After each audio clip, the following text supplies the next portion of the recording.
olmasam da mən, çətin dərdə dərman olmasam da mən, min şükür ki insan olmasam da mən, insan olmağa çalışanlardanam, insan olmağa çalışanlardanam. Allah Taala dub eləyən var məni, bu xalq qəbul edib sənətkar məni, Rəşad zor tanıyır xeridar məni, doğma vaxtdanam tanışanlardanam, doğma vaxtdanam tanışanlardanam. Mübarək izləyirən qaş itirmişəm mən, ağıl gedib yadda itirmişəm mən, aydın kimi qardaş itirmişəm mən, zalım həyatla barışanlardanam, zalım həyatla barışanlardanam.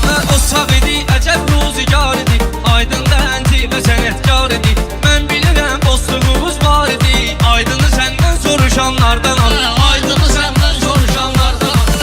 Sizin yarı bizə yod qoyub, o qədər bağlayıb bu qara kod qoyub, mənə dostum cənazəsi od qoyub, bir tərəfindən yapışanlardanam, bir tərəfindən yapışanlardanam. Mənim sinəm söz dolu yar markadır, şair odur sözdə vışı markadır, bu Rəşad xas gedib afşar qadır, qoyun itiyəm mən qapışanlardanam, qoyun itiyəm mən qapışanlardanam. Razı olmamışam özümdən, meyxana ustadı gəlib izimdən, dostumu incitməmişəm sözümdən, üç dənə tuzla baxışanlardanam, üç dənə tuzla baxışanlardanam. Belə görürəm gözbə gəlib dur qumar, şair odur ki ruha çəksin tumar, haram əməldə mənlik olmayıb qumar, Allaha ruhən qovuşanlardanam, Allaha ruhən qovuşanlardanam.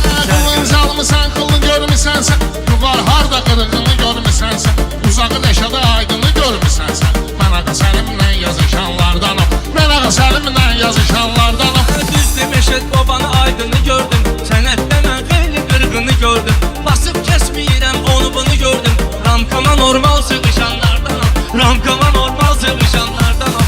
Özümü boğmamışam, atda sandayım, ilahinin verdiği imkandayım, taşdı 20 ildir meydandayım, həyat görmüşəm xırışanlardanam, həyat görmüşəm xırışanlardanam. Şair gəlib maraqlı söhbət eləsin, qulaq asanlar ona diqqət eləsin, Allah onu çıxarana lənət eləsin, bariqalarla vuruşanlardanam, bariqalarla vuruşanlardanam.